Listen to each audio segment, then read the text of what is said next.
Alright everybody, welcome back to Skyway Classics. We're now going to go for a little cruise in our 1957 Chevy Bel Air. And as we're cruising down the street, we have our little teal on teal mashup here.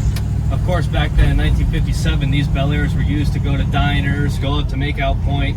You got the nice bench seat so your girlfriend could be right next to you. One nice thing about this Bel Air is it's a 4-door, not a 2-door, so people don't have to be pushing you in front of the back seat just to get back there. Got our nice little calm car, old-fashioned AM radio. Got our dash clock. Got strong brakes, strong steering. Even the steering wheel, the way how old this car really is, you usually see cracks or wear or tear or something around it. But the fact it still works, horn works.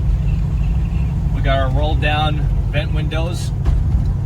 Not hard. Everything about this car just runs as it would back in 1957. Frankly, this would be a nice car to put in front of a Mel's Diner. You get a lot of attention there. But anyway, we're going to get her turned around, put her on the lift, let you guys take a look at the underneath. We'll see you there.